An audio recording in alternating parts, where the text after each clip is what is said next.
Hello, and welcome to the Citizen Preparedness Corps' Disaster Preparedness. What do you need to know? New York State's Guide for Citizen Safety in an Emergency. The Citizens Preparedness Corps gives residents the knowledge and tools they need to prepare for emergencies and disasters, respond accordingly, and to recover as quickly as possible. As you move through this presentation, you will learn important concepts and techniques for dealing with emergencies and keeping your family safe. Please take your time with this material and take advantage of all the resources listed in this presentation to better protect yourself and those around you in an emergency. By the end of this presentation, you should be able to identify the types of hazards which could affect you and your family, know how to begin preparing an emergency plan for your household, and know how to put yourself, your family, and your community in a better position to recover from a catastrophic event. The agenda for this presentation is as follows. Part 1, Preparing Your Plan. Part 2, You are a first responder. Part 3, Recovery is a process. Before we begin, you should be aware of the types of hazards that you will need to think about throughout this presentation. Think about the state, your community, and your home, as each will help you focus on a different set of potential situations that you could face. There are 4 types of potential hazards in New York State, and although some are mainly seasonal events, most can occur at any time.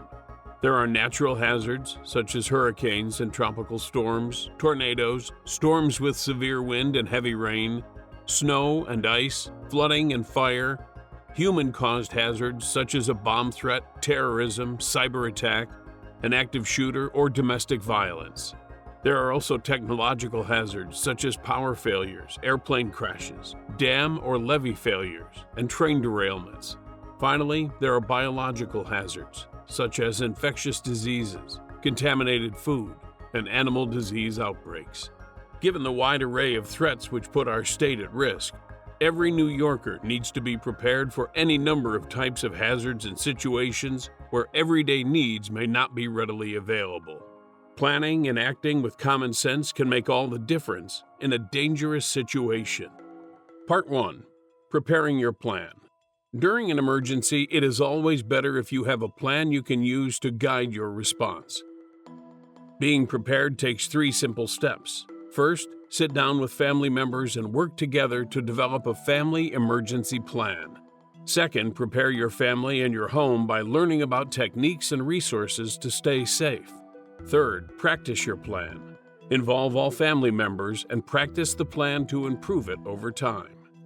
We begin with developing a family emergency plan. Ask yourself and your family these questions. What potential hazards could affect us? Detail the types of potential hazards in your specific area and what impacts they may have on your home, neighborhood, work, or school. Next, think about what is likely to happen with each hazard. Your plan should provide basic steps to address the situations these hazards cause. Finally, keep your family emergency plan simple, so it's easy for all to remember during stressful emergency situations. Now, think about who you may be planning for in your family, for example, such as babies or infants, the elderly, or pets. Are there concerns or medical needs that need to be addressed? Does anyone in your family need special equipment or have special dietary needs? What emergency supplies does your family need for daily living? Are these supplies assembled and easy to retrieve? And have you considered what is essential to each member of your family, such as a favorite stuffed animal or toy for a young child? Where will you go in an emergency, and how will you get there? Make sure all family members are familiar with escape routes from your home, work, and places you visit. If you are somehow separated from loved ones, ensure that your family emergency plan includes 2 locations where you will meet up. You should pick 2 locations, one near your home and another outside the community, and ensure that family members are familiar with evacuation routes from your community. Think about how your family members will stay in contact with each other in an emergency. Ask an out-of-town relative or friend to be your point of contact, or choose an organization for everyone in your family to contact. And don't forget about social media, which can be helpful for communications in an emergency. even if it's just to let others know you are safe. Another important part of emergency planning is knowing where to get information.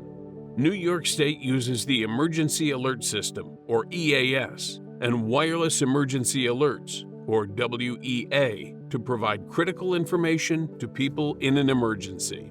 NOAA weather radios broadcast up-to-the-minute weather information, so it's good to have one on hand. Warning sirens near places such as dams and nuclear power plants are designed to alert nearby residents of emergencies involving those facilities. And of course, social media can again be an important tool for learning more about an emergency. Remember that services and plans likely exist for those organizations with which you are already involved, such as schools, workplaces, daycare centers, elder care, or senior citizen centers and babysitters. Talk with representatives from these organizations to supplement and align your emergency planning efforts.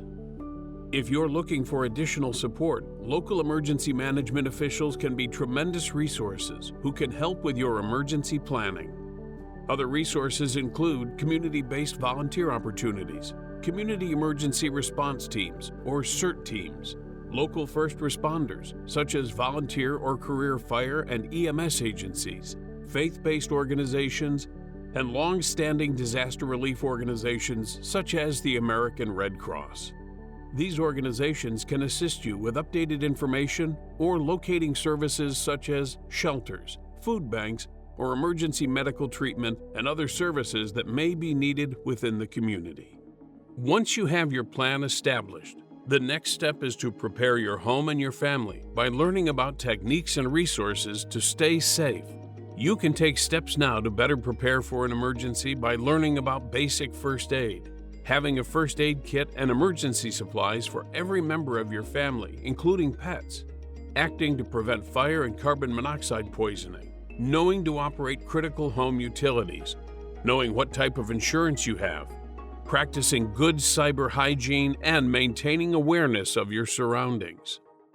One of the most important things you can know in an emergency is first aid.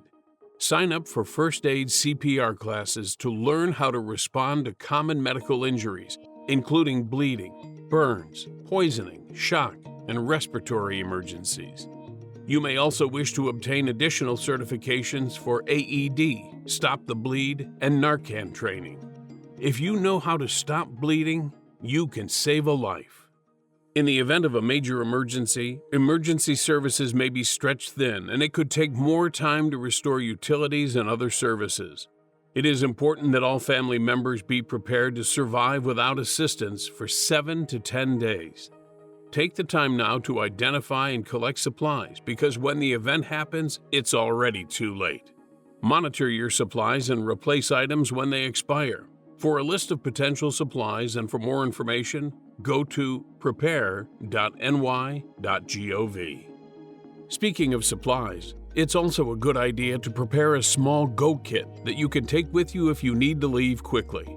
Your kit should consist of a sturdy bag, backpack, or duffel bag, water and container, non-perishable foods, flashlight and batteries, a small first aid kit, a signal whistle, moist towelettes, 10 days of necessary medications, and cash, and anything else that you will require for a week or more. Preparedness shouldn't just be focused on the people living in the home either. There should also be a focus on preparing the physical home itself. Fire is the greatest safety threat to the population in the United States, more than all other natural disasters combined. It is important to take steps to prevent fire and to teach family members about the dangers of fire. Talk with your family about things that could ignite a fire or contribute to greater fire spread or injury, including cooking, misuse of electricity, heating, open flame, smoking, and housekeeping. If you don't have smoke alarms or have outdated ones, install new alarms throughout your home and test them frequently. You should have smoke alarms in every bedroom, outside every sleeping area, and on every level of the home, including the basement. Remember to change the batteries in all smoke alarms when clocks are set for daylight savings time, or replace existing smoke alarms with 10-year no-tamper battery units.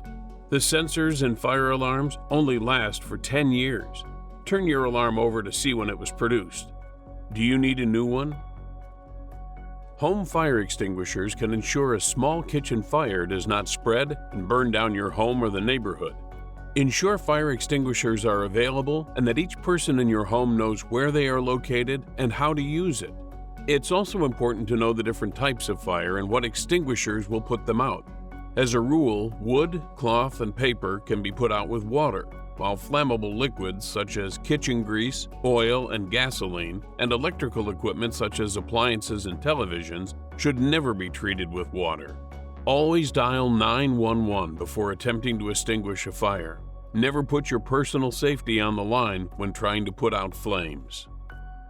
Carbon monoxide is called the silent killer because it is a colorless, odorless, and tasteless flammable gas that can do severe physical damage and even cause death. When installing carbon monoxide alarms in your home, be aware that the installation location for some alarms vary by manufacturer. Read the provided installation manual for each alarm. Locate alarms near sleeping areas, on every level, and in every bedroom to provide extra protection for loved ones. Remember, New York state law requires a CO alarm in every dwelling unit. To eliminate sources of carbon monoxide, follow these important rules. Do not use unventilated portable heating units indoors. Do not operate damaged furnaces, boilers, or heaters. And do not operate portable electrical generators indoors. Any of these activities can cause deadly carbon monoxide poisoning. When preparing your home for a possible emergency, you should know how to identify utility shutoffs and how to secure them. Electrical utilities include circuit breakers or fuses. Fuel gas utilities include natural gas or propane. And don't forget about your water supply. Check your tools. Do you have the right ones available to complete these tasks? Remember that furnaces, electrical panels, water heaters, fuel tanks, and other utilities must be made safe before an event, and then again after the event if they have sustained physical damage or flooding. Once you turn off your utilities, you should never attempt to turn on any gas, electric, or water connections until the system has been inspected and approved by a professional. Also, don't wait until disaster strikes to review your homeowner's or renter's insurance policies. You should know now what is covered and what is not. Most policies do not cover flood damage. Ask your insurance agent for no and low-cost ways to reduce risk to your home. Photograph belongings and create lists, preferably digital, to catalog items and ensure replacement cost. Keep a copy of your information outside of your home. Maybe you have a safety deposit box, or a family member or close friend that will keep this information in another location for you. In the digital age, not all threats are physical in nature, and good cyber awareness and cyber hygiene is a critical element of staying safe from hackers, scammers, thieves, and other bad actors. Beware of common email scams. Use strong, unique passwords and do not share them with anyone. Don't click on links in emails or on social media that look questionable, especially from those that appear to be from banks, credit card companies, government agencies, or other organizations. Monitor your online financial institutions. Do not send personal information and responses to emails, including Social Security or Medicare, and regularly back up important information. Finally, practice makes perfect, especially when it comes to emergencies. Ask yourself and your family these important questions on a regular basis, whether it's month by month or at the very least annually. Does everyone in the family know the plan? Does everyone know who to contact and where to go? Where are your go bags located? Have supplies been checked? And do you need to update the plan? Part 2. You are a first responder. In an emergency, it's important to remember the first responder is you. During an emergency, don't panic. Take a deep breath and assess the situation. Use your senses. What do you see, hear, or smell? Rely on your training and planning to take action. When it's safe to do so, check on others. Continue to gather information and respond according to your situation, which may change as the incident progresses. If you have received first aid training, first, check your surroundings to make sure it is a safe place for you to be. Next, call for help if needed. Remember that emergency services will be busy during a disaster, so only call if you cannot manage the first aid need. Finally, care for the injured person by providing physical and emotional care to the level for which you have been trained. In the event of a major emergency, you may be asked to take one of two actions: either shelter in place or evacuate. If you are asked to shelter in place, take the following steps. First, let someone know where you are. If it is safe to do so, check on and help your neighbors, especially seniors and others who may not be able to care for themselves. Monitor alerting systems such as NY Alert for notifications and ensure that you are receiving constant information from authorities. Stay away from damaged utilities and all downed wires. Treat any downed wire as if it were live. If you are using them, generator and space heaters must be properly ventilated. Review safety recommendations to ensure your safety. And remember to use 911 for life-threatening emergencies only. In an evacuation, as with sheltering in place, the first thing to do is let someone know where you are and where you plan on going. If you have time, check on neighbors. Before you leave, secure your home by moving valuables to a safe location, turning off utilities, locking doors and windows, and boarding up the home. Leave in an orderly manner and follow only official instructions. Know your destination and routes in advance. Take your Go Kit with only the most essential items: water, food, flashlight and batteries, first aid kit, medications, cash, etc. Do not return home until local authorities advise you that it is safe or all clear, and plan on what to do with your pets in an evacuation. Check that where you are going accepts pets. If you find yourself in a situation where you are completely or partially trapped, first, don't panic. Ask yourself these questions to help you stay calm and get help. First, are you able to get to a phone or cell phone? If you can, call 911 and explain your situation. If you cannot get to a phone, can you call for help?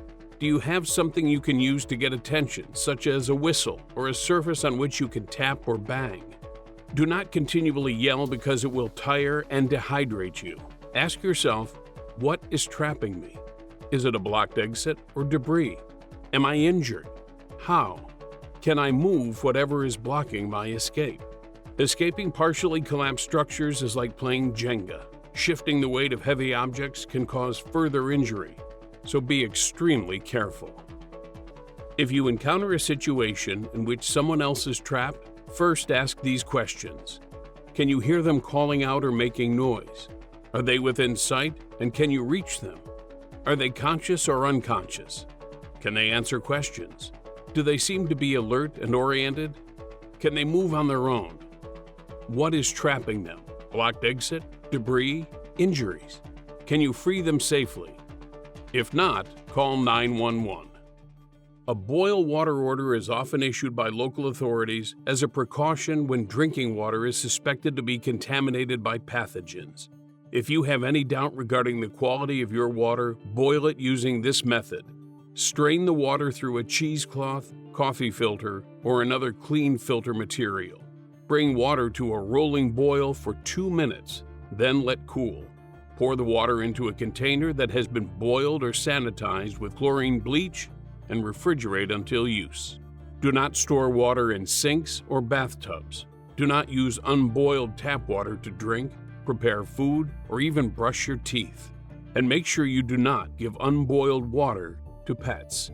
If you experience a fire, the first rule is get out, stay out, and call 911. Yell fire several times to alert anyone who may be in the vicinity and go outside immediately. If closed doors or handles are warm or smoke blocks your primary escape route, use your second way out. Never open doors that are warm to the touch. If you must escape through smoke, get low and go under the smoke to your exit. Be sure to close doors behind you. If smoke, heat, or flames block your exit routes, stay in the room with doors closed. Place a wet towel under the door and call the fire department or 911. Open a window and wave a brightly colored cloth or flashlight to signal for help. Once you are outside, Go to your meeting place and then send one person to call the fire department. If you cannot get to your meeting place, follow your family emergency communication plan. If you see suspicious activity, do not take direct action. Do not confront the individual and do not reveal your suspicions. If it is safe to do so, record as many details as possible about the individual and their activity, and notify authorities as soon as it is safe to do so. If you have a smartphone, download the See Something, Send Something app from New York State. In any circumstance, if you believe you are in immediate danger, call 911. If you observe suspicious behavior, call the New York State Terrorism Tips Line at 1-866-SAFE-NYS. An active shooter is defined as someone who actively engages in killing or attempting to kill people in a confined and populated area with a firearm and has no method to their selection of victims. The sad reality is that an active shooter incident can happen anywhere at any time. That's why it's so important to stay aware and alert whenever in a location where people are gathered, such as a shopping center, hospital, office building, club or restaurant, school, fair or festival, or house of worship. Most active shooter situations are over within 10 minutes, sometimes before law enforcement arrives. Individuals must be mentally and physically able to deal with an active shooter situation. Remember these 3 words: run, hide, fight. Run. Look for an accessible escape path and create distance between you and the shooter. Hide. Buy yourself time. Silence your cell phone if you can. Hide behind something that hides you and would stop a bullet. Lock and/or block doors. Fight. When your life is in imminent danger, as a last resort, fight with all your might. It's important to remember that the order of these actions does not matter here. You should evaluate your own individual situation and determine which response is best for you in that moment. Sometimes you may run, then hide, then run again. You may need to hide, then fight, and then run. Do what works for you in your situation. In an active shooter situation, the responding police will go immediately to the area where shots are being heard or were reported. They will likely bypass non-threatening persons, including injured people. Therefore, you are responsible for your own safety and first aid if necessary. Take care of yourself first and others second. 8 minutes, or 480 seconds, is the time within which an active shooter situation typically begins and ends, less than 10 minutes. New York State and the State Preparedness Training Center in Oriskany have produced an important video that talks about what you can do in an active shooter situation. Visit youtube.com/NYSDHSES to view the video. Part 3. Recovery is a process. Recovery may not be immediate. Remember, you have just experienced a traumatic incident. Programs to assist survivors may require paperwork. You may need to replace your identification or documentation. Be prepared for scams, and remember to take care of your needs. After a disaster, once authorities give the all clear, follow these steps to safely return home. First, do not return home until the area has been declared safe by local officials. Let someone know that you are returning and let them know when you have arrived. Check your home for obvious structural damage before entering, and, if you are unsure, consult with a professional. Utilities may have to be checked by a professional and inspect appliances before turning them back on. Do not attempt to turn on any gas, electric, or water connections. Assume all downed wires are live and dangerous. Document and photograph damage to your property. Contact your insurance company as soon as possible. There may be a wait list for inspection of damages and repair estimates. Be wary of fly-by-night contractors and report any scams. Local authorities will provide instructions on disposal procedures, including food, household waste, and debris. Contact your local emergency management office to determine if there are disaster assistance programs in your community. And pay close attention to any program requirements and documentation. When making repairs to your home, consider improvements that will reduce the likelihood of similar damage happening again. Any disaster can be emotionally draining for anyone involved. Everyone exposed to a disaster will have a reaction in the immediate aftermath. For most people, fear, anxiety, and confusion will gradually decrease. Pay attention to yourself and those around you to see if they are overly stressed during a disaster. Make sure you seek appropriate counsel if you feel overwhelmed with fear, anxiety, or confusion. Support could come from a mental health counselor, the clergy, or other trained professionals. Following the information and guidelines in this course presentation can help save your life in an emergency. For more information, please visit www.prepare.ny.gov or reach out to your local emergency management office and get started on your family emergency plan today. Don't forget to include your whole family. Thank you for watching, and be safe.